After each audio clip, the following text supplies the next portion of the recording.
ఇప్పుడు మనము మొదటి ఆధ్యాత్మికంలో వచ్చే సందేహాలకు, అన్ని రకరకాల సందేహాలకు ప్రతి పౌర్ణానికి వచ్చిన సాధకులు రాసిన డైరీలో నుంచి మన ప్రశ్నలు అడుగుతుంటే చెప్తున్నాం కదా. మొదటి భాగం పూర్తి చేసుకున్నాము, రెండో భాగం పూర్తి చేసుకొని ఇప్పుడు మూడో భాగంలోకి వచ్చినామండి. ఇప్పుడు మూడో భాగం నడుస్తుంది. నోట్బుక్లో రాసిన ప్రశ్నలకే ఇప్పుడు జవాబులు చెప్పడం జరుగుతుంది. అందరూ తరించాలని దయతో కరుణతో అందరికీ ఆధ్యాత్మిక సాధకులకు ఉపయోగార్థమే ఇది చేయడం జరుగుతుంది.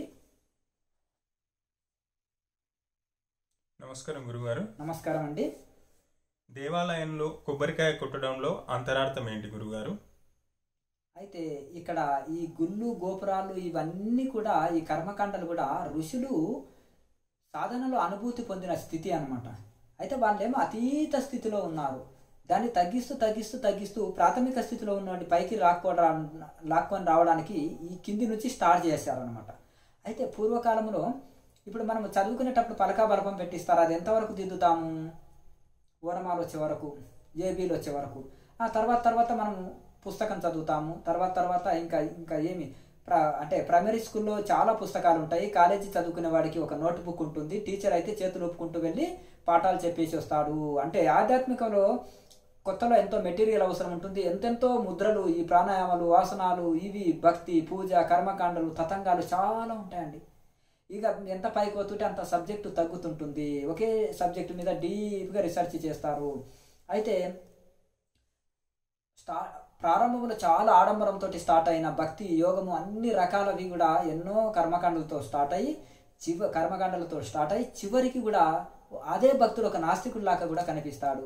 రామకృష్ణ పరమహంస మొదలు పూజలు, తతంగాలు ఇవన్నీ చేసి ధ్యాన యోగంలోకి వచ్చిన తర్వాత ఒక నాస్తికుడిలాగానే కనిపించాడు ఆయన. చివరికి ఎట్లంటే తీసి భోజనము కూడా అమ్మకి తినిపించి ఆయన తినేవాడు. అంటే తను తిని అమ్మకి తినిపిస్తే ఇది అపచారం భక్తి మార్గంలో. ఎందుకంటే చేస్తే కరెక్ట్గా చేసేయాలి. షోడోపచార పూజ అంటారు. భగవంతుని 16 రకాలుగా సేవించడం. చేస్తే చేయాలి, లేదంటే ఊరుకోవాలి. అయితే మీరు ఒక దగ్గర కూర్చొని ధ్యానము మీరు చక్కగా ధ్యానం చేసుకోండి. మీ గదిలో మీకు అన్ని ప్రసాదాలు అందిస్తాము. మీరు కావాల్సినప్పుడు భోజనం చేసుకొని మీరు సాధనలో మీరు ఉండండి స్వామి. ఈ విధంగా చేస్తే అపచారము, మీరు అద్వైత సాధనలో ఉన్నారని చెప్పారు. అట్లా అందుకనే ఆ విధంగా ఎవరిదైనా కేజీ నుంచి స్టార్ట్ అయ్యి పీజీ పిహెచ్డీతో ముగుస్తుంది. అందుకనే అక్కడే ఆగకుండా మనం సాధనలో ముందుకు వెళ్ళాలన్నమాట. ఋషులు చాలా కిందికి తగ్గి రాశారండి పురాణాలంటే. ప్రాథమిక స్థితిలో ఉన్న వాళ్ళకి పురాణాలు, మధ్యస్థులకు వేదంలో చెప్పిన కర్మకాండ, ఉత్తములకి వేదాంత విచారణ. వేదాంత విచారణకి వస్తుంది అంటే వేదాంత విచారణ తర్వాత సాధన అన్నమాట. అది ఉత్తములకు వస్తుంది. ఇప్పుడు రామకృష్ణ పరమహంస ధ్యానం చేశాడు, కానీ భక్తి అంటే సమర్పణ ధ్యానం చేశాడు. రమణ మహర్షి విచారణ ధ్యానం చేశాడు, అంటే వేదాంత విచారణ సహిత ధ్యానం చేశారు. అలాగే ఒక్కొక్కరు ఒక సిద్ధాంతాన్ని పట్టుకొని పోయారండి. అయితే యోగము, ధ్యానము, జపము, ధ్యానము, యోగము ఈ 3 కలిపి చేసింది మలయాళ స్వామి సాధన. మరి అందుకని ఒక రెండు రెక్కలు ఒక తోక, 2 రెక్కలు ఒక తోక అంటారు ఎప్పుడు మలయాళ స్వామి. ఎందుకంటే పక్షి ఎగురుటకు ఇవి కావాలి నాయన. అందుకనే యోగము, విచారణ, ధ్యానం చరిత్రలో నిలిచిన ఋషులందరికీ ఉన్నాయి. ఇవి తప్పకుండా ఉండాలని మలయాళ స్వామి చెప్తారు. పతంజలి సూత్రాలు, భగవద్గీత నన్ను తప్పకుండా చదవండి అని వారి సిద్ధాంతం. అట్లా ఎందుకంటే ఈ విధంగా చక్కగా మనకు ఇది ఉంటాయి కానీ కాబట్టి గుళ్ళు గోపురాల్లో ఋషులు పొందిన అనుభవాన్నే వాళ్ళు ఇలా రాశారు కనుక.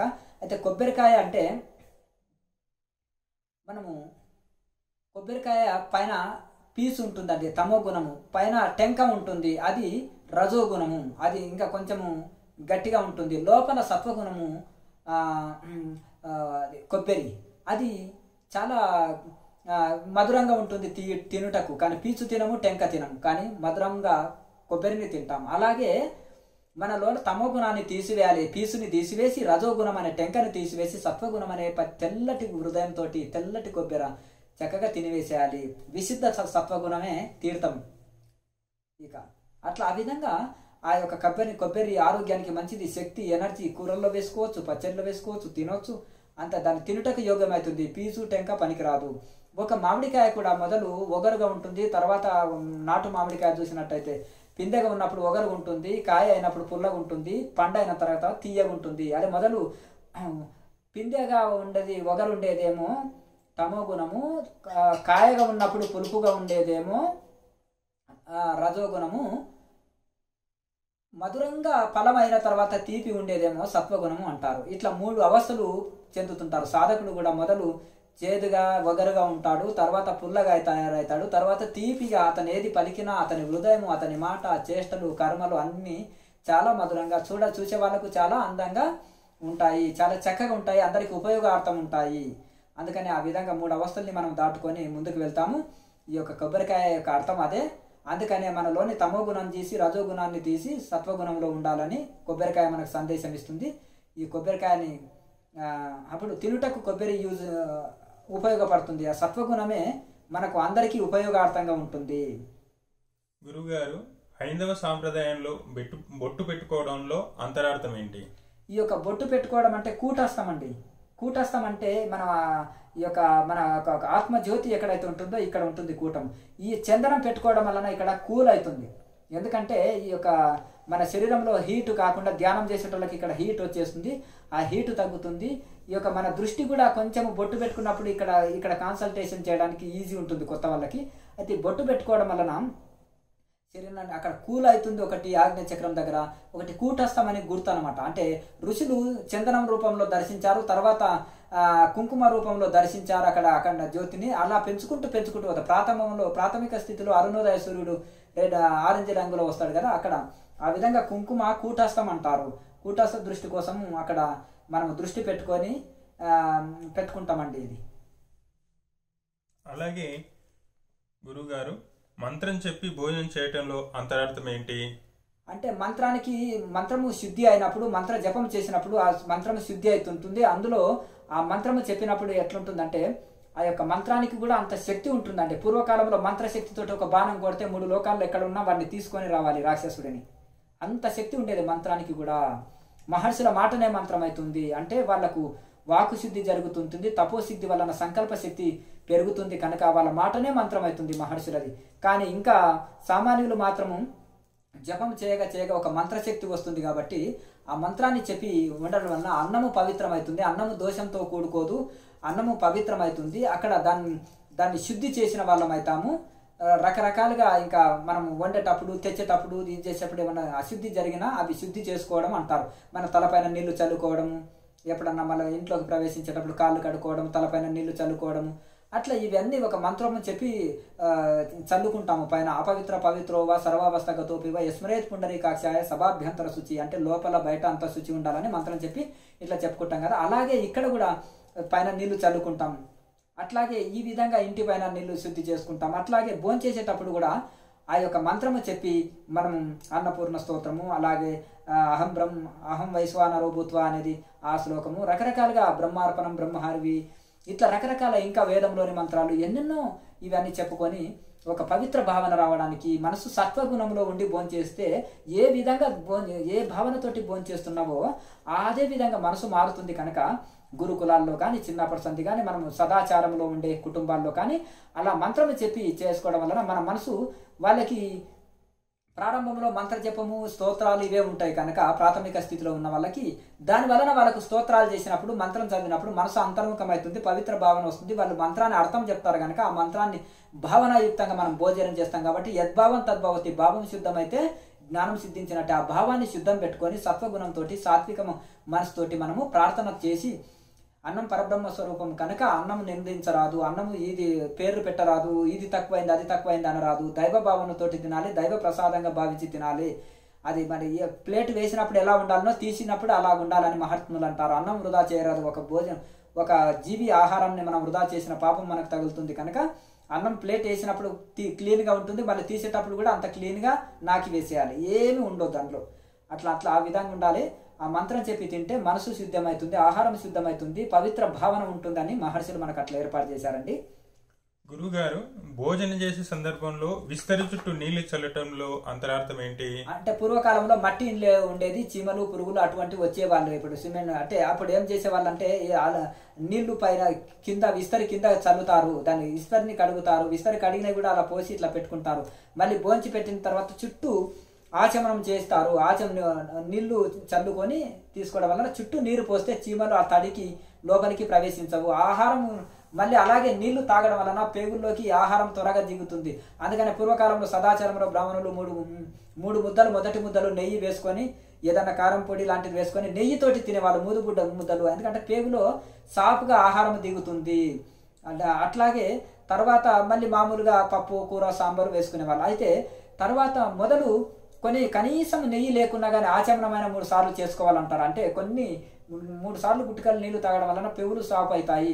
ఇలా నీళ్లు చుట్టూ చల్లడం వలన, ఆచమనం చేయడం వలన చక్కగా ఆ తడి వలన ఈ క్రిములు కానీ చీమలు కానీ లోనికి ఆహారంలోకి ప్రవేశించవు. ఆ మంత్రము చెప్పి నీళ్ళకు కూడా మంత్రం చెప్తాం కాబట్టి ఒక పవిత్రం అవుతుంటుంది. స్వామీజీ, గుళ్ళో శంఖం ఊదటంలో అంతరార్థం ఏంటి? శంఖము ఊదడం వలన ఒక ఓంకార నాదం వస్తుంది, ఒక ఆధ్యాత్మిక వాతావరణం వచ్చేస్తుంది. ఆ ఓం తస్యవాచక ప్రణవ అంటారు. ఆ యొక్క ఓంకారమే భగవంతుడికి పేరు. ఆ భగవంతుడికి పేరు ఏమిటయ్యా అంటే తస్యవాచక ప్రణవ. భగవంతుడికి పేరే ఓంకారము. అకారం విష్ణువు, అకారము బ్రహ్మ, ఉకారం విష్ణువు, మకారం మహేశ్వరుడు, త్రిమూర్తులు ఉంటారు. అయితే ఇంకొకటి శబ్ద బ్రహ్మము అంటారు ఓంకారాన్ని. అయితే ఒకటి ఏంటంటే యోగులు లోపల హృదయంలో పొందిన ఆ యొక్క ఓంకార నాదము పుడుతుంది, దర్శిస్తారు, స్పర్శిస్తారు, దాన్ని రోజు అనుభవం పొందుతారు. సమాధిలో లయమవుతుంది ఓంకార నాదము తప్ప మిగతాప్పుడు ఎల్లవేళలా ఏకాంతంలో వినగలుగుతాడు యోగి. ఎట్టి శబ్దాల లోపల కూడా అంతర్ముఖ మనసు చేస్తే వెంటనే వినగలుగుతాడు. ఆ ఓంకారాన్ని అంటే ఇష్టపడతాడు. ఆ నాదాన్ని లోపల అతను తన్మయత్వం చెందుతున్నాడు కదా. సామాన్యులు కనీసం శంఖంలో వచ్చే నాదానికైనా తన్మయత్వం చెందాలని ఏర్పాటు చేశారు. అందులో ఓంకార నాదం వస్తుంది. ఆ వాతావరణాన్ని శబ్ద బ్రహ్మం కనుక చాలా చూడండి ఎంత తన్మయత్వం చెందుతారు ఆ శంఖం శబ్దం వినేవాళ్ళు. సంగీతానికి ఎవరు ఇష్టపడరండి? ఆ సంగీతాన్ని ఎవరు ఇష్టపడరు? అందరూ ఇష్టపడతారు. ఆ శంఖనాదాన్ని ఎవరు ఇష్టపడరు? ఆ మధురమైన శబ్దంని కాలుష్యాన్ని తొలగించేస్తుంది, మీ ఇతర శబ్దాలని రానియదు.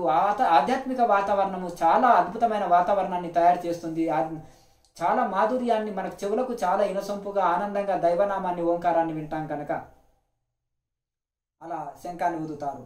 గురుగారు, అది శుభసూచికము. ఒక యుద్ధము ప్రారంభించిన, ఒక పూజ ప్రారంభించిన, ఒక పూజ ముగించేటప్పుడు ప్రారంభములో శుభసూచకం అంటారు, మంగళాచరణం అంటారు. ఓం పలకండి, గురువు స్తోత్రం చేయండి, ఒక శ్లోకం చదవండి, మంత్రం చదవండి అని శుభసూచికం అంటారు కదా. యోగులు మాత్రం ఓంతో స్టార్ట్ చేసి ఓంతో ముగిస్తారు. ఎందుకు?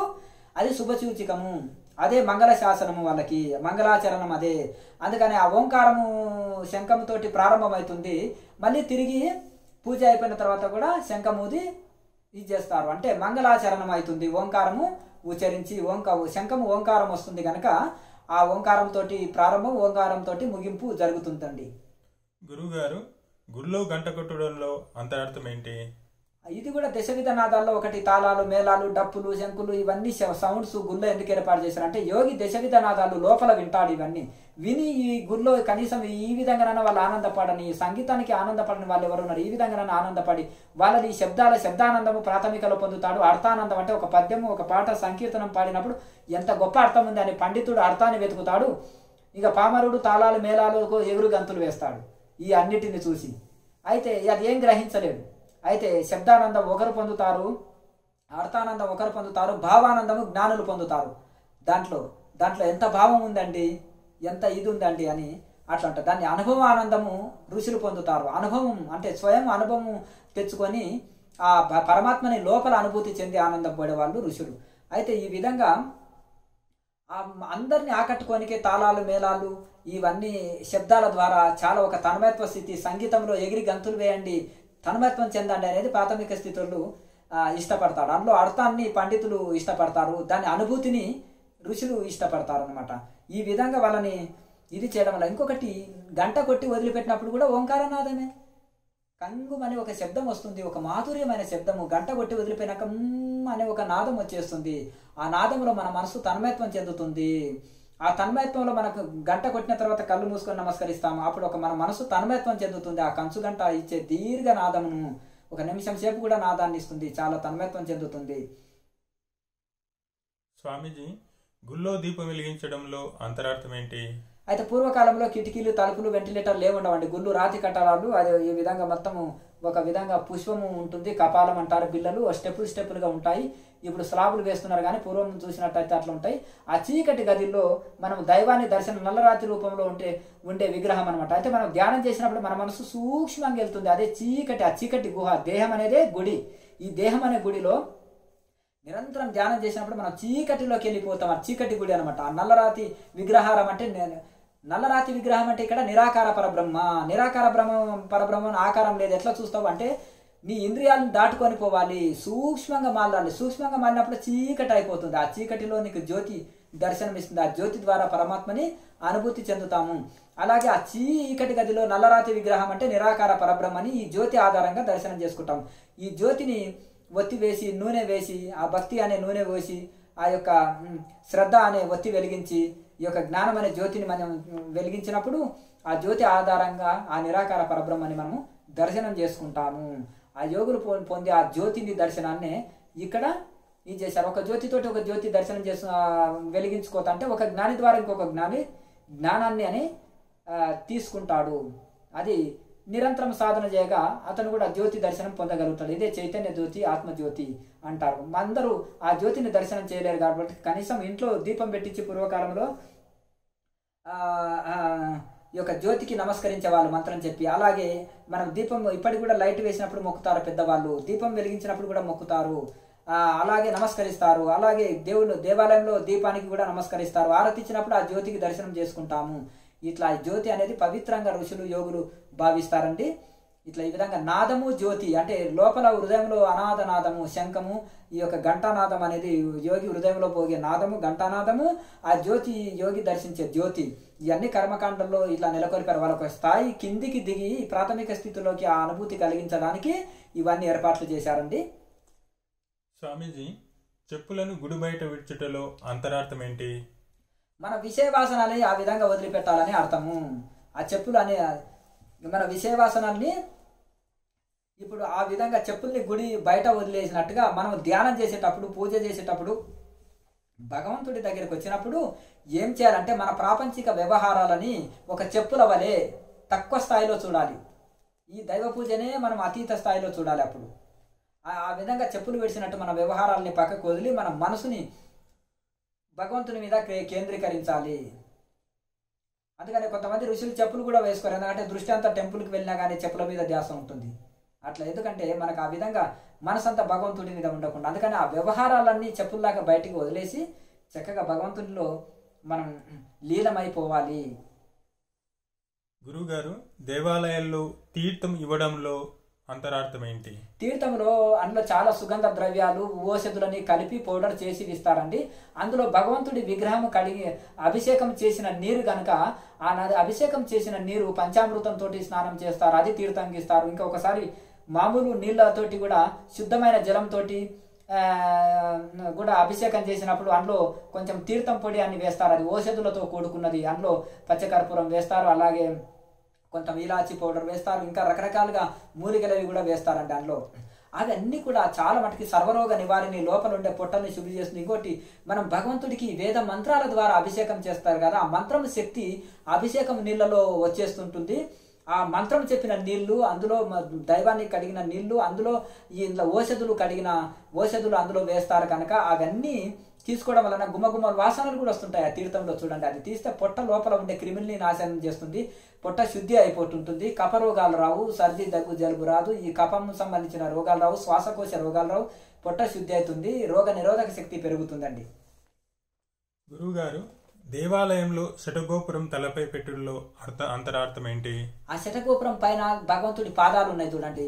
నేను భగవంతుని పాదాలని శిరసార వహిస్తున్నాను, దానివల్ల అహంకారం నశిస్తుంది, దాస్య భావన వస్తుంది, భగవంతునికి నేను దాసును అనే భావన ఉంటుంది. అప్పుడు శిరస్సు వంచాలే కదా, అక్కడ వంచుతామన్నమాట. అట్లాగే దేవాలయం ద్వారం కూడా చిన్నగా చేసేవాళ్ళు. పూర్వకాలం 4 ఫీట్లే పెట్టేవాళ్ళు. వంగిపోవాలి, రాజు అయినా కానీ భగవంతుడి ముందర శిరస్సు వంచాలని, లేకపోతే తగులుతుంది.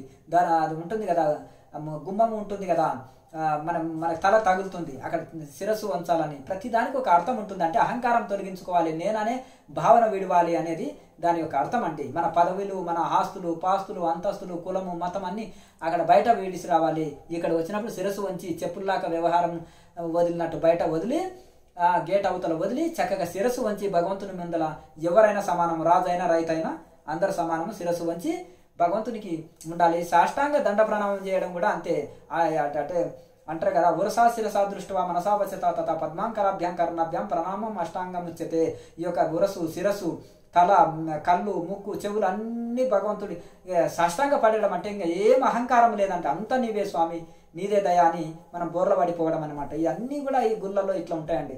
ఆ భగవంతుని పాదాలే సాక్షాత్తు తల మీద ధరిస్తున్నాను, నేను దాసుని భగవంతుడికి, నాలో ఏ అహంకారం లేదు, తీసివేయి స్వామి అని భగవంతుని పాదాలని తల మీద పెట్టుకున్నట్టుగా ఆయనని మనం చాలా మటుకు పాదకులని కూడా పూజ చేస్తుంటారు, పాద పూజలు చేస్తుంటారు, పాదకుల పూజ చేస్తుంటారు, పాదాలని పల్లెములో పెట్టుకొని ఊరేగిస్తుంటారు. ఇవన్నీ కూడా కొన్ని సాంప్రదాయాల్లో ఏంటంటే భగవంతుని పాదాలని తలతో పెట్టారు, సమస్త పాపనాశనము, భగవంతుని అనుగ్రహం లభిస్తుంటుంది, అహంకారం నశించుపోతుంది, దైవ అనుగ్రహం కలుగుతుంది అని దాన్ని ఆశీర్వాదం అనమాట.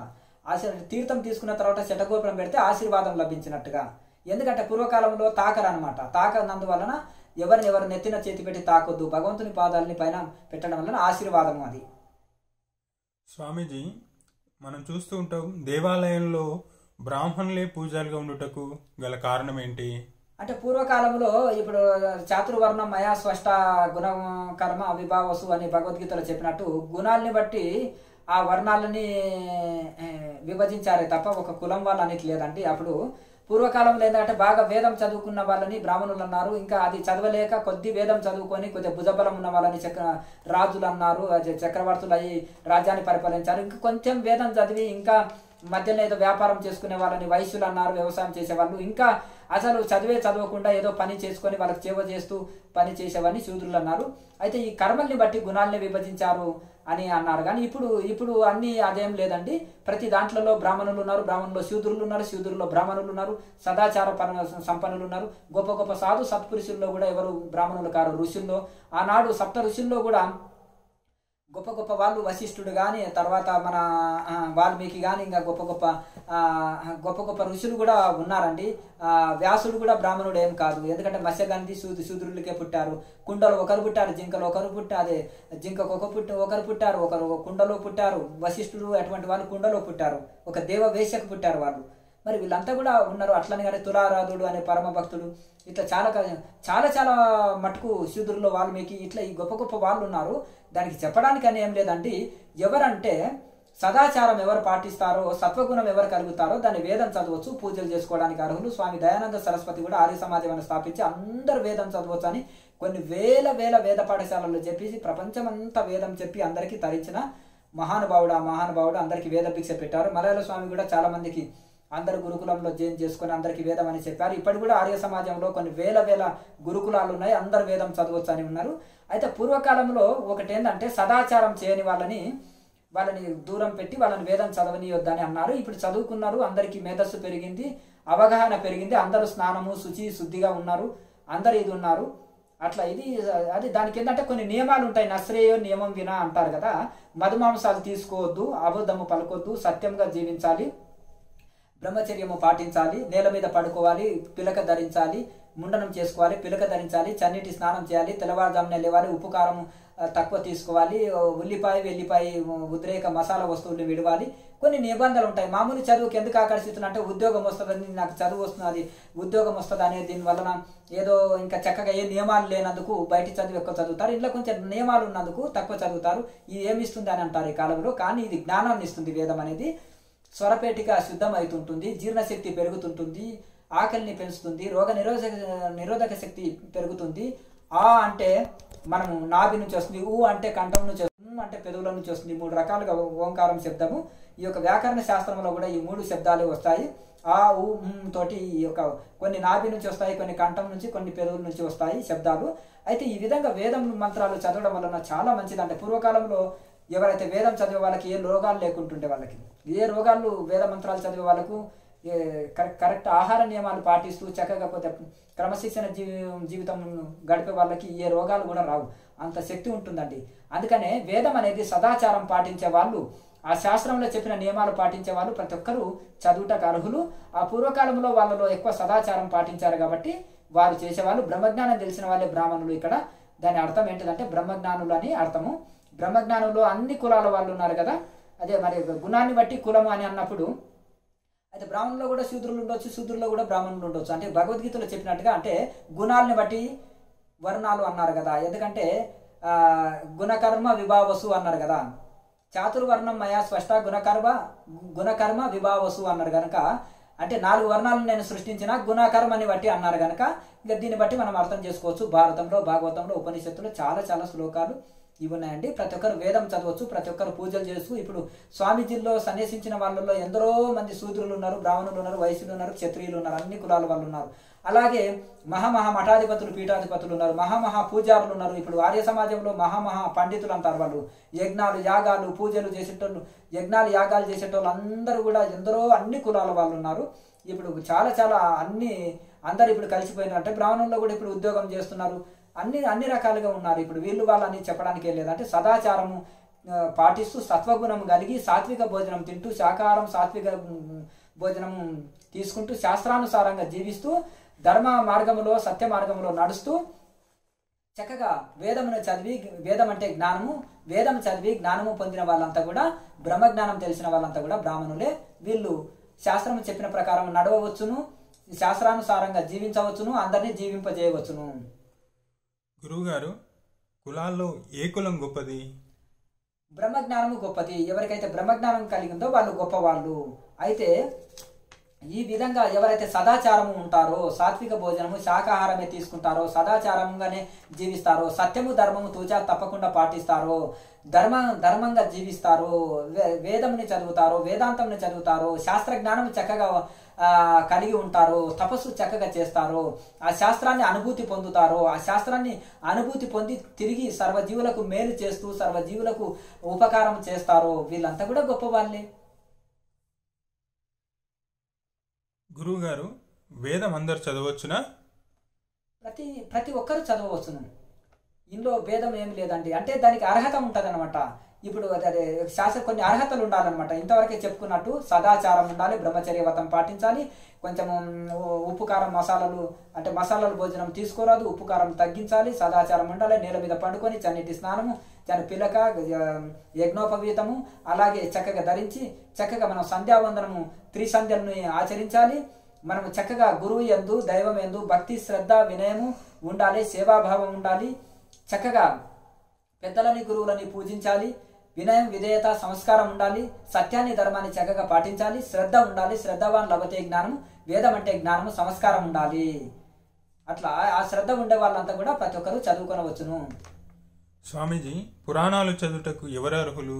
ప్రాథమిక స్థితిలో ఉన్నోళ్ళు, వాళ్ళకి ఏమి తెలియదు, అజ్ఞాన స్థితిలో ఉన్న వాళ్ళని భక్తిలోకి లాగాలంటే ఏం చేయాలి? ఈ రోజు శివరాత్రి రోజు ఉపవాసం ఉండాలి, బిల్వపత్రం ఒక చెంబు నీళ్లు శివుడి పైన పోయాలి, ఒక బిల్వపత్రం ఉంచాలి, ఆ జాగరణ చేయాలి. దీనివల్ల నీకు పుణ్యం వస్తుందని ఎందుకు చెప్తారంటే ఇలా ఇలా ఇలా అభ్యాసం అవుతుంది అని.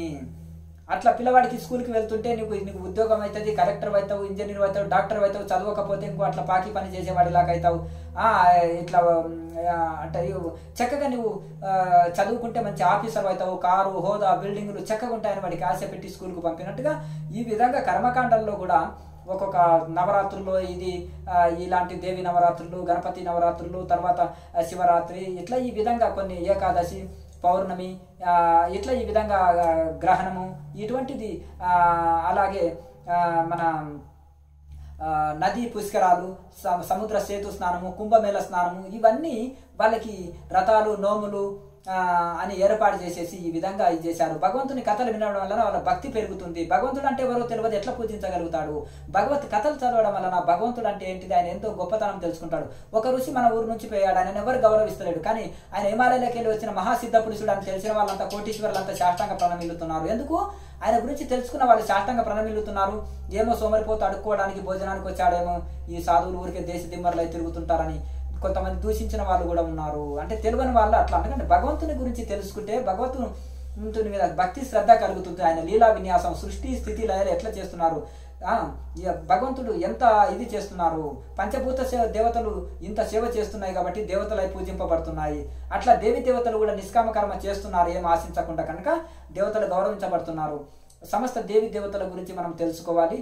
ఆ భగవంతుని గురించి తెలుసుకున్నప్పుడే మనకు ఆయన మీద భక్తి, శ్రద్ధ పెరుగుతుంది. కనుక మనం ఇవన్నీ కూడా పురాణాలలో ఒక వేదవ్యాసుల వారు మహా ఆత్మజ్ఞాని చిన్నప్పటి సంది తపస్సు చేసి వేదాంతం అంత గొప్ప శాస్త్రాలు రాసి మళ్ళీ కిందికి వచ్చి ఎందుకు చెప్పాడు అంటే, ప్రాథమిక స్థితి వాళ్ళకి పలకాబల్పం ఎవరికయ్యా అంటే కొత్తగా అప్పుడే స్కూల్కి వెళ్ళిన వాడికి పలక బలపమే కరెక్ట్, అది చదివినప్పుడు తర్వాత ముందుకు వెళ్ళగలుగుతాడు. కొంతమంది కారణ జన్మలు ఉంటారు పుట్టుకతోటే, వాళ్ళు డైరెక్ట్ ధ్యాన యోగంలోకే ఇంకా పైమెట్టులోకి ఉంటారు. గత జన్మలో చేసి చేసి చేసి సాధనలు చేసి వచ్చారు, ఆ స్థాయిలో ఉన్నారు. ఇప్పుడు 2 అంతస్తులు వేసినామంటే 3వ అంతస్తు వేయాలి. ఇప్పుడు 10th చదివినామంటే ఇంటర్లో జాయిన్ కావాలి కదా. అట్లా గత జన్మలో ఎక్కడి వరకు చేసినామో మళ్ళీ అక్కడి నుంచి సాధన ప్రారంభమవుతుంది. ఇంకేమి గత జన్మలో ఏమి చేయని వాళ్ళు అక్కడ ప్రారంభం నుంచి స్టార్ట్ అయితే కనుక వాళ్ళకు పురాణాలు కొంత భగవత్ కథలు వినడం వలన శ్రవణ ఆనందం కలుగుతుంది, అంటే చెవులకు ఆనందం కలుగుతుంది, భక్తి పెరుగుతుంది, శ్రద్ధ పెరుగుతుంది, తన్మయత్వం పులికింత వస్తుంది, భగవంతుడు చేసే సేవలు, ఋషుల గొప్పతనము ఇవన్నీ తెలుస్తాయి కనుక ఏ వ్రతాలు చేయాలి, ఏ నోములు చేయాలి, ఏ ఫలితం పొందాలని ఫలితాల దృష్టి మీద కూడా పెట్టి చేస్తారు. అందుకనే 4 రకాల భక్తులు అంటారు కదా,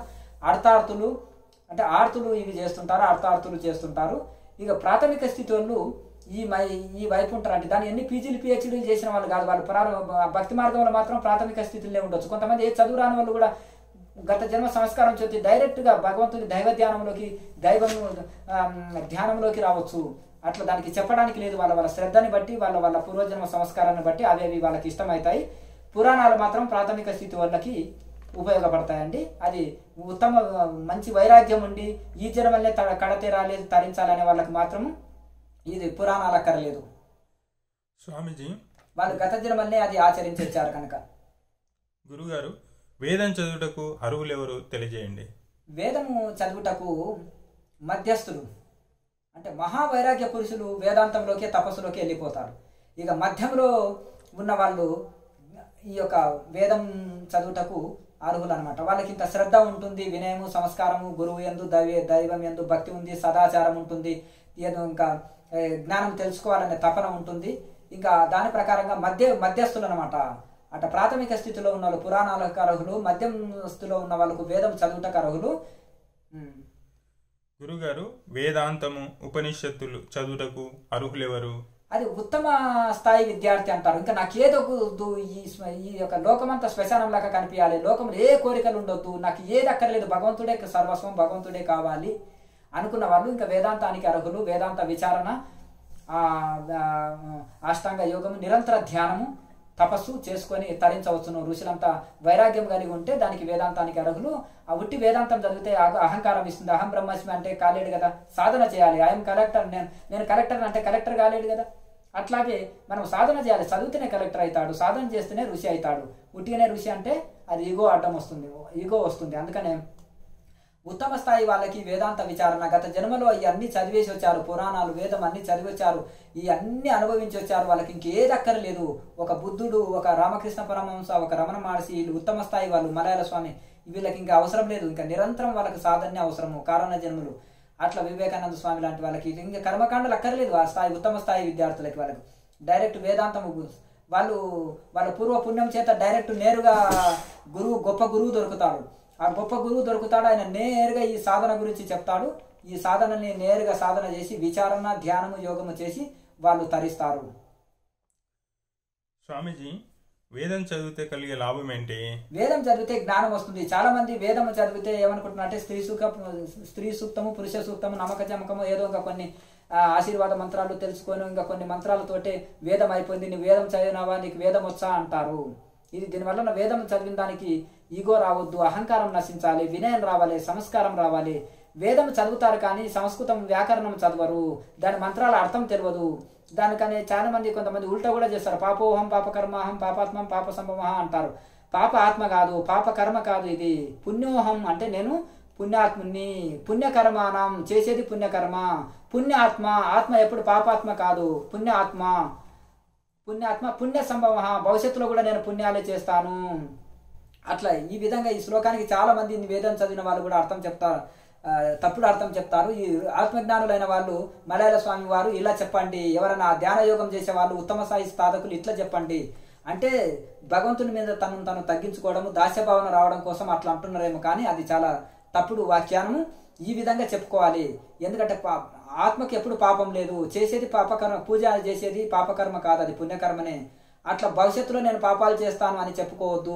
పుణ్యోహం పుణ్యకర్మానం, అట్లా భవిష్యత్తులో కూడా నేను పుణ్యకర్మాలనే చేస్తాను, పాపకర్మలు చేస్తాను ఇట్లా చెప్పుకోవద్దు అంటే దీని వ్యాకరణ శాస్త్రం రానందుకు ఇంట్లో ఇంత తప్పులు జరిగిపోతుంటాయి, గడబిడ అయిపోతుంటుంది. అందుకనే మొదలు వేదం చదివిన తర్వాత వ్యాకరణ శాస్త్రాన్ని కూడా చదువుకుంటే దాని మంత్రాల అర్థం తెలిసి ఇంకా శ్రద్ధ ఎక్కువ పెరుగుతుంది. అయితే కొన్ని వేదం చదివినవా అంటారు, కానీ వేదం చదివితే త్యాగం వస్తుంది.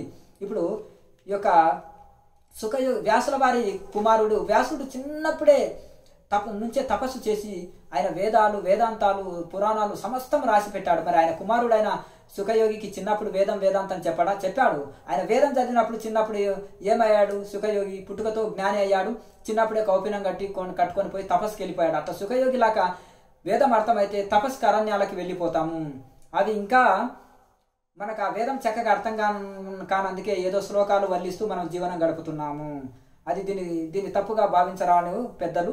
ఎందుకంటే దీని అర్థం ఏంటంటే వేదం చదివితే త్యాగం వస్తుంది, వేదం చదివితే జ్ఞానం వస్తుంది, అహంకారం నశిస్తుంది, నేను అనేది ఉండదు. ప్రతి జీవిలో భగవంతుని చూస్తాము.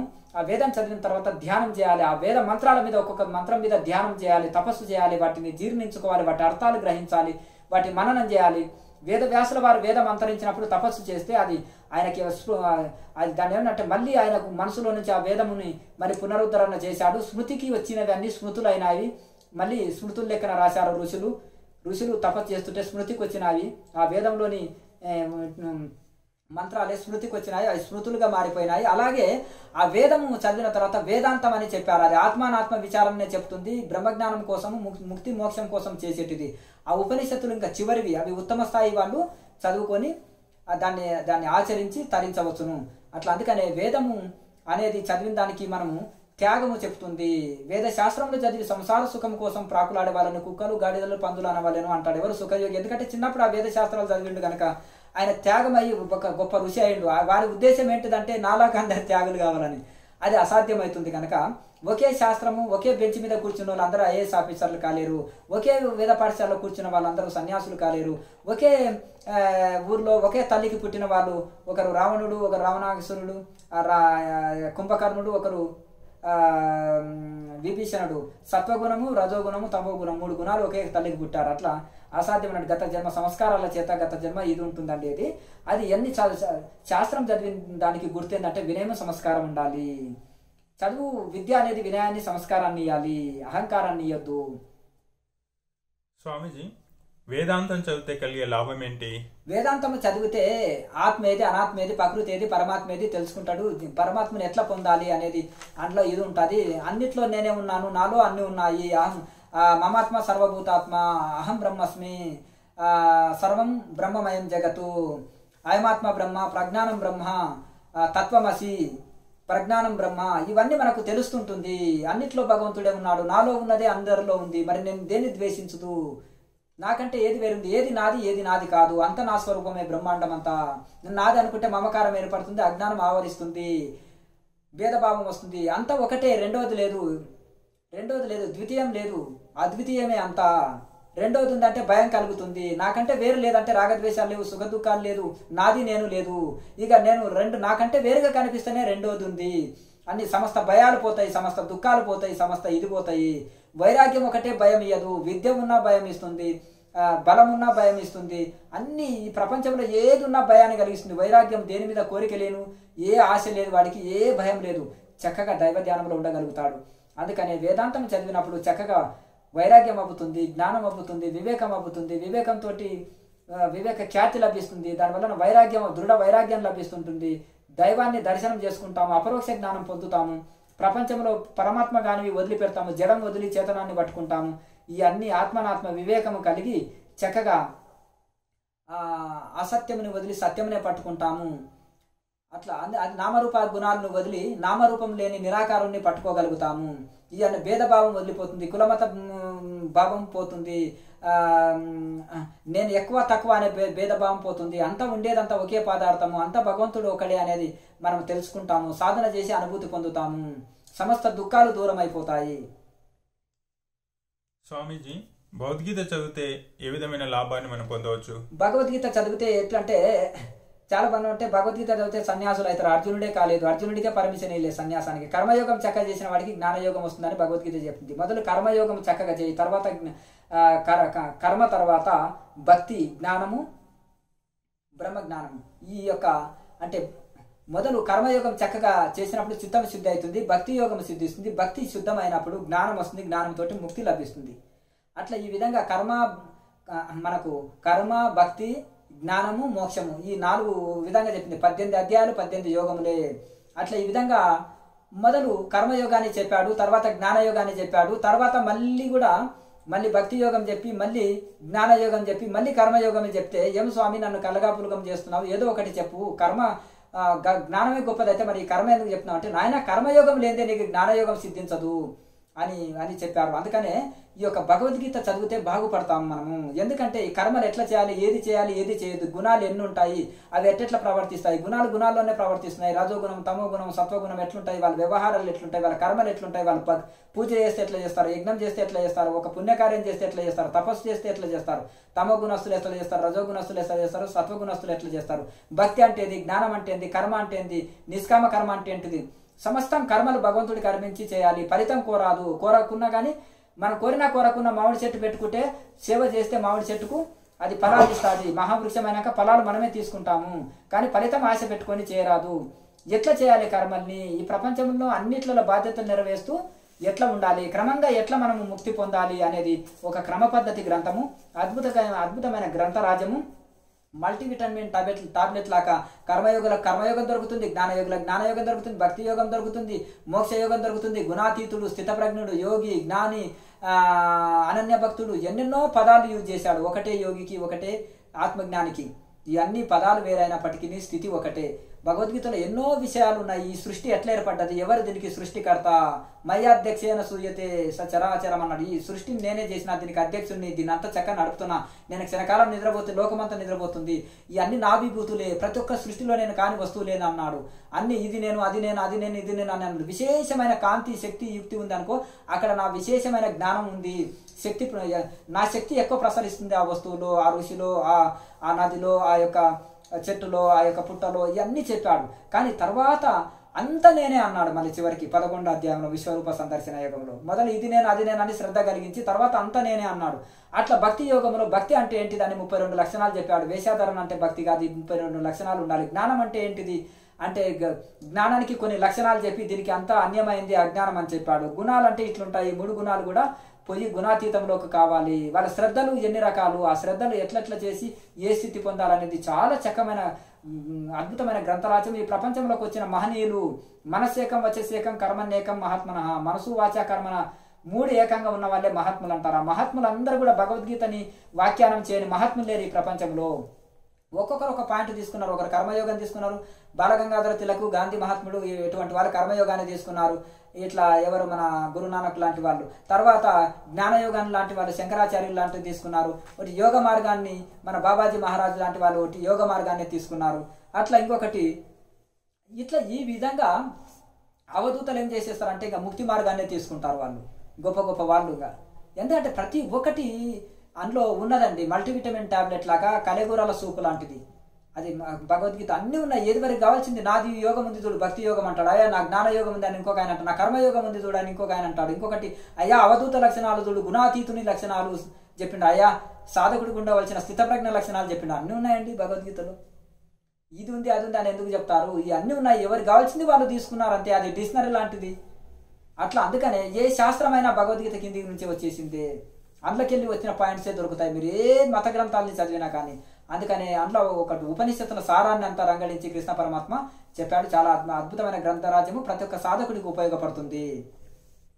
స్వామీజీ, పతంజలి యోగ సూత్రాలు ఎన్ని? అవి మానవులని ఏ విధంగా తరింపజేయగలవు? పతంజలి యోగ సూత్రాలని అనేది 4 పాదాలుగా పతంజలి మహర్షి చెప్పాడండి. ఎందుకంటే పతంజలి మహర్షి చాలా ఎందుకంటే సమాధి పాదము, సాధన పాదము, తర్వాత మొదటిది సమాధి పాదము, రెండవది సాధన పాదము, మూడవది విభూతి పాదము, 4వది కైవల్య పాదం అని చెప్పాడు. సమాధి గొప్ప లక్షణం చెప్పి తర్వాత సాధన చేస్తేనే ఆ సమాధి స్థితి కలుగుతుంది అన్నారు. తర్వాత సాధన చేస్తుంటే ఎన్నో సిద్ధులు వస్తాయన్నారు. ఆ సిద్ధుల్ని కూడా వదిలితే ఆ యొక్క కైవల్య స్థితి అందుకుంటావు. కైవల్య స్థితి అందుకున్న తర్వాత నీకు వచ్చే సిద్ధులు స్థిరంగా ఉంటాయి. మధ్యలో వచ్చే సిద్ధుల మీద మోహం చెంది నీవు అవే పట్టుకొని ఉంటే సాధనలో పతనమై కైవల్యం అందుకోలేవు అనేది పతంజలి యొక్క ఆశయము. అయితే అందులో చాలా చాలా రకాల టెక్నిక్లు, జపము చేసి సమాధి పొందవచ్చు, ధ్యానం చేసి సమాధి పొందవచ్చు, ప్రాణాయామతోటి సమాధి పొందవచ్చు, అలాగే రకరకాలుగా వైరాగ్యంతోటి సమాధి పొందవచ్చు. రకరకాల టెక్నిక్స్ చెప్పారు. యోగ విఘ్నాలు ఎటువంటివి, ఏవి యోగానికి విఘ్నం కలిగిస్తాయి, ఏవి యోగ విఘ్నాలని ఎట్లా ఆది భౌతికము ఆధ్యాత్మికము అంటే ఆది దైవికము ఈ అన్ని విఘ్నాలను ఎట్లా తొలగించుకోవాలి, యోగ విఘ్నాలను ఎట్లా తొలగించుకోవాలి, ఏ టెక్నిక్లను వాడాలి మనం సమాధి పొందాలంటే ఈ ప్రపంచంలో ఎట్లా ఉండి వ్యవహారాలు చేయాలి సాధకుడు, ఇవన్నీ ఎన్నెన్నో టెక్నిక్లు భగవద్గీత మనకు పతంజలి సూత్రాల్లో చెప్పారు. ఇది కూడా ఉపనిషత్తు సారమే పతంజలి సూత్రాలు. ఇవన్నీ భగవద్గీత పతంజలి సూత్రాలు సమన్వయ గ్రంథాలు ఒకే విషయాన్ని గట్టిపరుస్తున్నాయి. ఇది మొత్తం ప్రాక్టికల్ అనమాట. ఇది పతంజలి సూత్రాలు ఇంకా మొత్తం ఇందులో సాధన గురించే ఎక్కువ చెప్తుంటాయి. ఎన్నెన్ని సిద్ధులు ఉంటాయి, ఎన్నెన్ని మహిమలు ఉంటాయి, ఎట్టెట్లా సిద్ధులు ఎన్ని రకాలు ఉంటాయి, అవి ఎట్టెట్లా పొందొచ్చు, అన్ని రకాలుగా ఇంట్లో ఉంటాయంట. సాధనలో ఎన్ని విఘ్నాలు వస్తాయి, ఎటువంటి ఇది వస్తాయి, అరిషడ్ వర్గాలను ఎట్లా తొలగించుకోవాలి, ఎటువంటివి మనిషిని బంధంలో పడేస్తాయి, ఆ కైవల్యం అంటే ఏంటిది, అవధూత లక్షణాలు అంటే ఏంటిది, ఎట్లా సమాధి స్థితి అంటే సమాధి కాంతి ఏంటిది, నిద్ర ఏది, సమాధి ఏంటిది, సవికల్ప సమాధి ఏంటి, నిర్వికల్ప సమాధి ఏంటి, ధ్యానం ఏది, నిద్ర ఏంటిది, అష్టాంగ యోగం అంటే ఏంటిది, సాధకుడు ఏ ఆహార నియమాలు పాటించాలి, యుక్తాహార విహారస్య అన్నట్టు ఇలా చెప్పినట్టుగా ఈ భగవద్గీతలో కూడా ఈ యొక్క మనసు నిగ్రహం కోసం కూడా ఎన్నెన్నో ఉపాయాలు మనకు పతంజలి సూత్రాల్లో అభ్యాస వైరాగ్యంత నిరోధ అంటూ ఇట్లా ఈ విధంగా మన్ని వైరాగ్యంని ఎట్లా పెంపొందించుకోవాలి, ఈ యొక్క సాధకుడు ఎటువంటి లక్షణాలను అలవర్చుకోవాలి, ఇంకా ఇన్యాన్ని కాదండి, మొత్తము ధ్యానయోగ సాధకులు ప్రతి ఒక్కరూ చదవవలసిన గ్రంథము. తప్పకుండా ఇది జీవితాంతం పాటించలేదు. ఉపనిషత్తుల సారం లక్షల సంవత్సరాలు తపస్సు రాసినవి ఋషులు. ఉపనిషత్తులు అండ్లకెళ్ళి రంగడించి తీసి చెప్పింది పతంజలి సూత్రాలు. వెన్నలాంటిది ఇది. మరి ఎందుకు తినొద్దు? ఏదేదో నిన్నమని వచ్చిన ఇంగ్లీషు గ్రంథాలని తెలుగులో చేసి ఆఫ్ మైండ్లు రాసిన పుస్తకాన్ని మనం తెగ చదివేసి దాన్నే ప్రమాణంగా తీసుకొని జీవితాలను ఈడుస్తున్నాము. ఋషులు గాలికి ఎందుకు వదిలేయాలి? ఋషులు రాసింది లక్షల సంవత్సరాలు తపస్సు చేసింది ఇది. మన ప్రపంచ దేశాలంతా మనల్ని అనుసరిస్తే మనం వాళ్ళని అనుసరించడం ఏంది? వాళ్ళు ఏం తపస్సులు చేశారని వాళ్ళ గ్రంథాలు మనం ప్రమాణంగా తీసుకోవాలి. అందుకని శాస్త్రమే ప్రమాణం, ఏది చేయాలి ఏది చేయొద్దు అనే దానికి. అదైతే ఇది చేయాలి ఇది చేయొద్దు అనే దానికి శాస్త్ర ప్రమాణం. శాస్త్ర ప్రమాణంగా జీవించకపోతే మనకు ఏమిటంటే మనము సిద్ధి లాభం పొందలేము, అలాగే మనము శాంతి లాభం పొందలేము, ముక్తి లాభం పొందలేము. శాస్త్ర ప్రకారంగా ఉంటే సిద్ధి లాభం పొందుతాము, శాంతి లాభం పొందుతాము, ముక్తి లాభం పొందుతాము. 3 లాభాలు అనమాట. అందుకని ఋషులవే ప్రమాణాలండి. ఋషి శాస్త్రాన్నే ప్రమాణంగా తీసుకోవాలి. ఉపనిషత్తులని, పతంజలి సూత్రాలని, భగవద్గీతని ప్రమాణాలు తీసుకొని వెళ్ళాలంటే ఇంకా ఏ గ్రంథాలే ఎక్కర్లేదు మీకు. అందుకని శంకరాచార్యుల మహానుభావుడు చెప్పాడు, దశోపనిషత్తులు, భగవద్గీత, బ్రహ్మసూత్రాలు చాలు. సన్యాసించాలంటే కనీసం ఈ 3 చదవాలి, బ్రహ్మజ్ఞానం పొందాలంటే 3 చదవాలని ప్రస్థానత్రయం అన్నారు. అట్లా అందుకని ఈ భగవద్గీత, పతంజలి సూత్రాలన్న చాలా ఉపయోగపడతాయి. తర్వాత కఠోపనిషత్తు, ఎందుకంటే వైరాగ్యం గొప్పతనం చెప్తుంది కనుక, ఆ సాధకుడికి కావాల్సింది వైరాగ్యం కనుక ఈ 3 గ్రంథాలు ఉండాలని మలయాళ స్వామి 3 గ్రంథాలు వస్తేనన్నా కనీసం సన్యాసం ఇవ్వాలని ఒక నియమం పెట్టారు. అంటే చాలా అద్భుతం. ఈ 3 గ్రంథాలైనా చాలా సింపుల్గా ఉంటాయి, అందరు చదవచ్చు, కఠినంగా ఉండవు, తేలిక భాషలో ఉంటాయి, అందరు చదువుకోవచ్చు. ఈ ఋషిని ప్రమాణంగా తీసుకొని బాగుపడండి. ఓం ఓం ఓం ఓం. గురువు గారు, దశోపనిషత్తులు, బ్రహ్మసూత్రాలు చదివితే ఏ విధమైనటువంటి లాభాన్ని పొందవచ్చు? ఇవన్నీ ఆత్మనాత్మ వివేకం తెలుస్తుంది, పరమాత్మ తత్వం తెలుస్తుంది. బ్రహ్మసూత్రాలు సృష్టి ఎట్లా ఏర్పడ్డది, ఈ భగవద్గీతలో కూడా వీటి పాయింట్స్ వస్తుంటాయి. సృష్టి ఎట్లా ఏర్పడ్డది, భగవంతుని యొక్క గొప్పతనం ఏంటిది, భగవంతుని పొందడం ఎట్లా, ఆత్మ అనాత్మల విచారణ చాలా వివరంగా ఉంటుంది.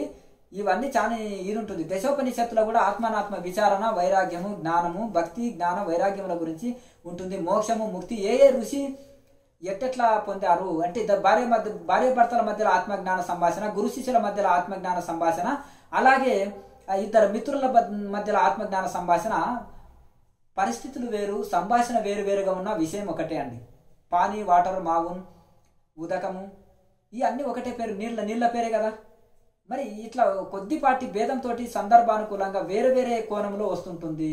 ఒక్కొక్కరు యాత్ర పోయారు, హిమాలయాలు వేలు, బద్రీనాథ్, 4 రస్తాలు వెళ్ళారు, ఒక దగ్గర కలుసుకున్నారు. ఒక్కొక్కరికి వేరుగా కొంచెం అనుభవాలు ఉంటాయి, కానీ చివరి దైవ దర్శనం ఒకే అనుభవం కదా.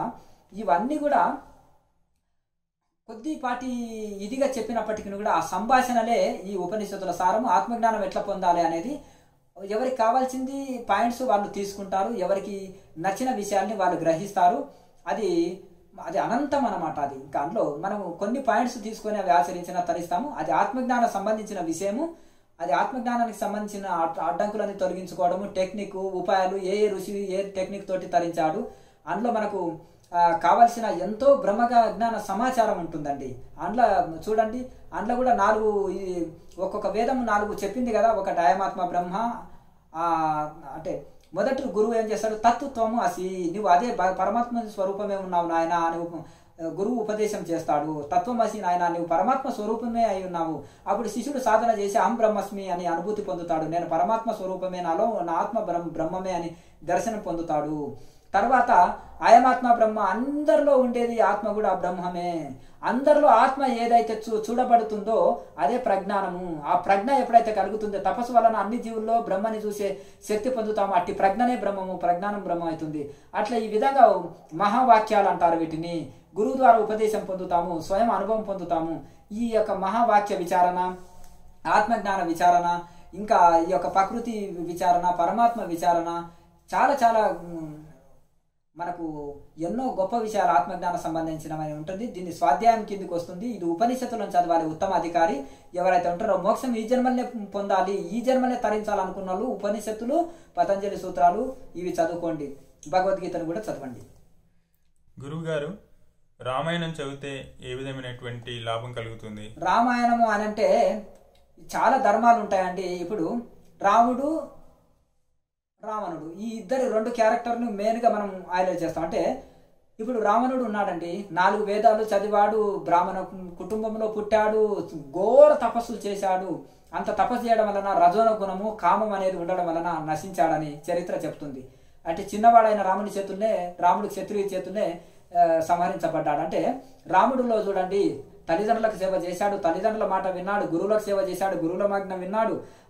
తర్వాత భార్య దగ్గర ధర్మాలు పాటించాడు. ఎందుకంటే భార్యని పరాయి వాడు ఎత్తుకొని పోతే తీసుకురావడం భర్త ధర్మం కదా. అంత బ్రాహ్మణుని సంహరించవలసి వస్తుంది. తపస్సంపన్నుడు గొప్ప మహానుభావుని నేను సంహరించవలసిన పరిస్థితి వస్తుంది. అయినా వెనకాడలే, భార్యని తెచ్చుకోవాలి, భర్త ధర్మం అది. అట్లాగే తల్లిదండ్రుల అన్నదమ్ములని చక్కగా చూసుకున్నాడు. మిత్రులని, పరివారాన్ని, దేశ ప్రజల వాక్కుకు గౌరవించాడు. రామరాజ్యం లాగా పరిపాలించాడు. ప్రతి దగ్గర కూడా ఆయనది సుగుణాలు. అది అలాగే సీతమ్మ పతిని ఎట్లా అనుసరించింది కష్టాల్లో కూడా. అలాగే హనుమంతుని భక్తి, దాస్య భక్తి యొక్క గొప్పతనము, అలాగే మంచి అన్నదమ్ముళ్ళు. అయితే ఈ యొక్క క్యారెక్టర్లు ఎట్లా అంటే మనం రావణులాగా గుణాలను ఏర్పాటు చేసుకోవాలి, అలాగే రావణులాగా ఉండొద్దు అనేది ఇది అన్నట్టు. చూడు రావణుడు చూడండి, ఒకే తల్లికి 3 రజోగుణం, తమోగుణం, సత్వగుణం. సత్వగుణం విభీషణుడు, రజోగుణమైన రావణుడి దగ్గర నిలవలేకపోయింది. మళ్ళీ తిరిగి సత్వగుణమైన రావణుడి దగ్గరికే చేరగలిగాడు. చూడు, అన్నదమ్ములను చక్కగా చూసుకోకపోతే, స్వార్థానికి అందరినీ వినియోగం చేస్తేవి, ఋషులని యజ్ఞాలు యాగాలు చేసే ఋషులని కష్టపెడితేవి.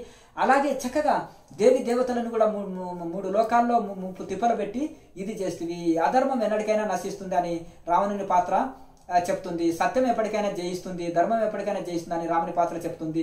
ఇలా ఒక్కొక్క పాత్రలో ఒక్కొక్క విశేషత ఉంది, ఒక్కొక్క గొప్ప గుణం ఉంటుంది. అట్లా అన్నమాట. ఆ విధంగా చెడపకరా చెడుదువు అంటారు అని పెద్దలు. అందుకనే ఇప్పుడు రావణుని వలన మనం అట్లా తెలుసుకోవాలి. అట్లా ఆ విధంగా రావణుని లాస్ట్కు అడిగితే, నువ్వు జీవిత సందేశం ఏంటంటే, అయితే నేను మంచి చెడు తెలుసు, మంచిని వాయిదా వేసేది, చెడుని తొందరగా చేసేవాడిని. అదే చెడుని వాయిదా వేసి మంచి చేస్తుంటే ఆ చెడు చేయాలని భావన కూడా కొన్ని రోజులకు పోతుంది. అందుకనే నేను అన్ని 2 సంకల్పాలు పెట్టుకునేది, మంచి చెడు. కానీ మంచిని ఎక్కువ వాయిదాలు వేస్తూ చెడునే తొందరగా చేసేవాడిని కనుక నేను ఇంత నష్టపోయినాను నా జీవితంలో అంటాడు. అందుకనే చెడుని వాయిదా వేయాలి, మనిషిని చేయాలి. కొన్ని రోజులకు చెడు మొత్తానికే వెళ్ళిపోతుంది. అందుకనే మనము ఎంత ధ్రువుడు, ప్రహ్లాదుడు కొద్ది తపస్సుతోటే తరించాడు. రావణాదులు అంత తపస్సు చేసి అంత శాస్త్రాలు చదివి కూడా ఆచరణ లేకపోతే సున్నా. అది కామము, క్రోధము, లోభము ఇవన్నీ నశింపజేస్తాయి కాబట్టి అవి దూరం చేసుకోవాలి. ఈ యొక్క చక్క కుటుంబంలో ఎట్లంటే చక్కగా రావణుడిలాగా ఉండొద్దు, రావణుడిలాగా ఉండాలి చక్కగా మనకు. ఎందుకంటే ఎన్నెన్నో లోతైన విషయాలు మన వాల్మీకి మహర్షి అందులో ఇంకెంతో జ్ఞాన సందేశాలు, ధర్మాలు, రాముడి ఆంజనేయుడి మధ్యలో జరిగిన సంవాదన, రాముడికి వశిష్ఠుడి మధ్యలో జరిగిన జ్ఞానబోధ, ఆత్మజ్ఞాన బోధ. ఈ యొక్క రాముడు అన్ని రాజ్యం వదిలిపెట్టి సన్యసిస్తుంటే కూడా ఆత్మజ్ఞానంగా ఉండి రాజ్యం వెళ్ళిన మనకు బంధం కాదు, మనసే బంధం. మలిన మనసు బంధము, శుద్ధ మనసు ముక్తినిస్తుంది. శుద్ధ మనసు ద్వారా ఇంద్రియాలను అంతఃకరణము వశం చేసుకొని, ఇంద్రియాల అంతఃకరణం వశం చేసుకొని కర్మయోగాన్ని చక్కగా ఆచరించినట్టయితే ముక్తాత్మలమవుతాము, దేన్ని వదలనక్కర్లేదని ఆ కర్మయోగాన్ని చక్కగా యోగ వాసిష్టంలో చెప్పడం జరుగుతుంటుంది. చక్కగా అద్భుతమైన జ్ఞానగంగ, ఎన్నెన్నో గొప్ప విషయాలు ఉంటున్నాయి. ఆ వాల్మీకి ఋషి మా రత్నాకరుడు లాంటి వాడు తపస్సు చేసి చక్కగా ఆ ఆత్మానుభూతి పొంది చక్కగా సంస్కృతంలో రామాయణం రాకముందే అడ్వాన్స్డ్గా రాసి పెట్టాడు. అది ఒక ఆత్మజ్ఞాని రాసిన గ్రంథము, మహత్తరమైంది. ప్రతి ఒక్కరూ చదివి వాటి ధర్మాలు ఎన్ని చదివినామని కాకుండా వాటి ధర్మాలను ఆచరించడం ఉత్తమము. గురుగారు, మహాభారతాన్ని పంచావేదమని ఎందుకంటారు? దాన్ని చదివి మనం ఏ విధమైనటువంటి ప్రయోజనాన్ని పొందవచ్చు? అంటే భారతం లేనిది భారతంలోనే వెతకాలి అంటారంటే, భారతంలో లేనిది భారతంలో వెతకాలంటే అన్ని ధర్మ సూక్ష్మాలు అన్నీ ఉన్నాయి. అది భారతం మొత్తం చెప్పేది పాపాయ పరపీడనం, అది పరోపకారాయ పుణ్యాయ పాపాయ పరపీడనం అన్నారు. భారతం అర్థం ఏంటిదంటే ఇదేనంట లాస్ట్కి చివరి శ్లోకంలో. ఎందుకంటే పరులకు పాపం అంటే పుణ్యం చేసిన అది పరోపకారాయ పుణ్య, పరోపకారం చేస్తే పుణ్యము, పాపాయ పరపీడనం పరులను పీడిస్తే పాపము అని చెప్తుంది భారతం అంతా కూడా. అయితే ఈ కౌరవుల్లోనే చిన్నప్పటి సంధి లోభము, మాత్సర్యము, ఓర్వలేనితనము, లోభము, అహంకారము ఇవన్నీ ఉన్నాయండి. ఈ పాండవుల లోపల చిన్నప్పటి సంధి కూడా సుగుణాలు అన్ని కూడా మంచి గుణాలే అలవడ్డాయి. అంటే ఈ దుర్గుణాలు మనిషిని లభిస్తాయి. లోభం అంతా నాకే కావాలనే లోభం మనిషిని నశింపజేస్తుందని దుర్యోధన పాత్రతోటి మనం బ్రతుకుదాము, అందరినీ బ్రతకదించుదాము, అందరికీ సేవ చేద్దాం, భూమి మీదకి వచ్చినాము, సర్వజీవుల్లో భగవంతుని చూద్దాము, అందరికీ మేలు చేద్దాము అనేది పాండవుల గుణం కనుక వాళ్ళ ధర్మము, వాళ్ళని ధర్మో రక్షతి రక్షిత, ధర్మమే రక్షిస్తుందని దీని వలన చెప్తుంది. వీళ్ళ సైన్యం చాలా తక్కువ సైన్యము, వాళ్ళది మహా సైన్యం ఉంది. అతిరథ మహారథులు కూడా వాళ్ళ దిక్కే ఉన్నారు. ద్రోణుడు, భీష్ముడు, కర్ణుడు, మహా ఇంకా గొప్ప గొప్ప వాళ్ళు యోధులు ఉన్నప్పటికీ కూడా తక్కువ సైన్యంతో వీళ్ళు జయించారంటే ధర్మో రక్షతి రక్షిత, ధర్మమే ఎప్పటికి గెలుస్తుందని భారతం మనకు చెప్తుంది. అండ్ శాంతి పర్వంలో భీష్ముడు చెప్పిన ఎన్నో గొప్ప విషయాలు, అలాగే భగవద్గీత అందులోకి వెళ్ళి వచ్చింది. విష్ణు సహస్రనామాలు గొప్ప గొప్ప గ్రంథాలు కూడా అందులోకి వెళ్ళి వచ్చినాయి. అట్లాగే ఉద్ధవ గీత కూడా అందులోకి వెళ్ళి వచ్చేసింది. భక్తి లక్షణాలు, భాగవత లక్షణాలు అంటే ఎన్నెన్నో మనకు అందులో మన చాలా చక్కగా వచ్చేసిందండి. అయితే భారతము చాలా అంటే ఈ ధనం యొక్క ఎందుకంటే ధనలోభంతో జరిగిన యుద్ధము, అధర్మానికి ధర్మానికి జరిగిన యుద్ధము. అట్లా అందుకనే ధర్మం ఎప్పటికీ జయిస్తుంది. ధర్మమే మనం పట్టుకొని ఉండాలి. ఎన్ని కష్టాలు వచ్చినా ధర్మాన్ని తప్పొద్దు, ఎన్ని సుఖాలు వచ్చినా ధర్మాన్ని వీడొద్దు అని మనకు భారతం చెప్తుంది. ఎన్నో గొప్ప విషయాలు ఉన్నాయి అందులో. ఇంకా తప్పకుండా అందరూ చదివితే చాలా రాజనీతి తెలుస్తుంది. చాలా ధర్మయుతంగా ఎట్లా ఉండాలి అనేది, ఎత్తుకు పై ఎత్తులు ఎన్నో చాలా చక్కటి ఇది ఉంటుంది. ఎన్ని ఇది చేసినా కానీ ధర్మాన్ని వీడరాదు. అందులో ఎందరో ఋషుల కథలు వస్తాయండి, 7 ఋషుల కథలు వస్తాయి, ఎన్నో నీతి కథలు వస్తాయి, ఎన్నెన్నో ధర్మాలు వచ్చేస్తాయండి. అది ప్రతి ఒక్కరు చదవదగిన గ్రంథరాజము. ఇట్లా ఈ విధంగా ఈ పూర్వకాలంలో రామాయణ భారత భాగవతములోనివి మనకేం చెప్పేవాళ్ళంటే పాఠ్యాంశాలుగా పెట్టేవాళ్ళు.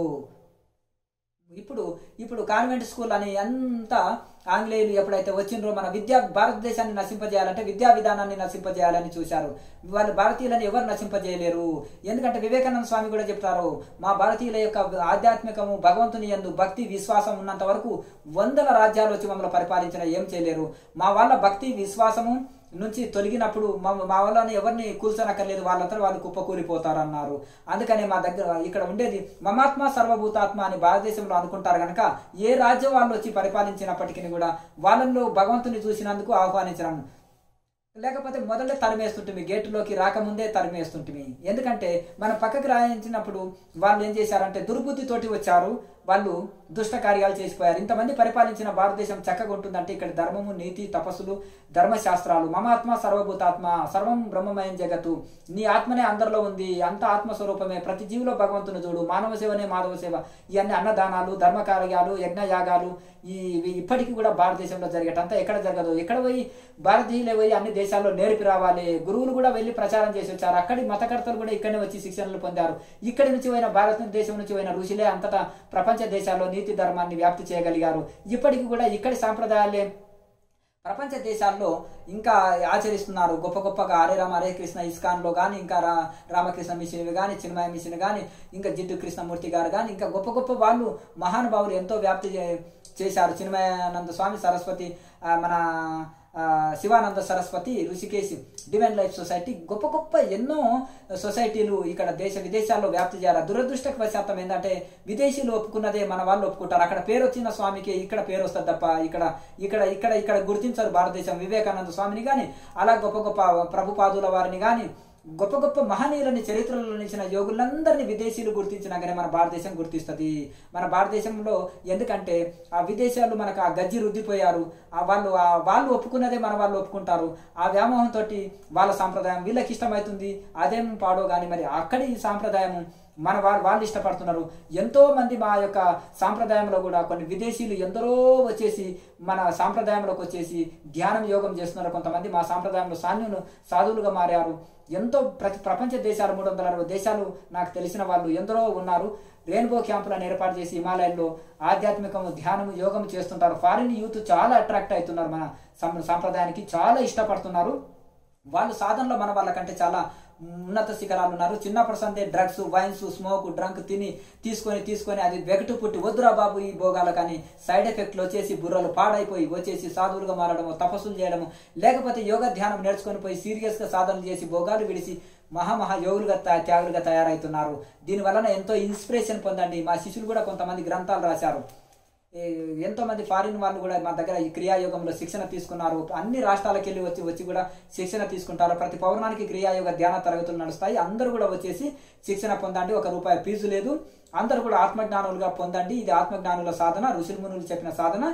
ఇక ఇందులో మేము ఎందుకంటే ప్రతి ఒక్కరు తరించాలనే విశాల హృదయంతో చెప్తున్న మాటల్లో లేదు ఇంకోటి మేము ఎలాంటి ఎవరినో ఉద్దేశించి కానీ ఇంకేదో ఇది చేయాలని కానీ కించపరచాలని కాకుండా ఇది శాస్త్రంలో ఉన్నది, శాస్త్రం చెప్పింది, ఋషులు చెప్పిన మాటగా చెప్తున్నాము. ఇది ఎందుకంటే సాధన చేస్తుంటే ఇంత గొప్ప మహత్తు ఉంటుంది, ఎంతో ఫలితం పొందుతామనే విశాల భావంతో చెప్పే వాక్యాలు. ఇటువంటివి మనకు అందరికీ అందియాలని ఒక తపనతోటి మేము నెలంతా సాధన చేసుకుంటూ మేము అందరూ తరించాలని ఈ యొక్క ఎందరో మా సాధకులు పాత సాధకులు అడిగే ప్రశ్నలకు మా యొక్క నోట్బుక్లో రాసిన ప్రశ్నలకు మేము జవాబు చెప్తున్నాము. ఇవన్నీ కూడా అందరికీ మేలు జరగాలని మేము కోరుకుంటున్నాము. ఈ యొక్క క్రియాయోగ మెడిటేషన్ ఛానల్ KMCని సబ్స్క్రైబ్ చేసుకోండి. మీ మిత్రులు బంధువులకి అందరికీ షేర్ చేసి అందరికీ ఎంతో ఆధ్యాత్మిక సేవ చేసిన వాళ్ళు అవుతారు.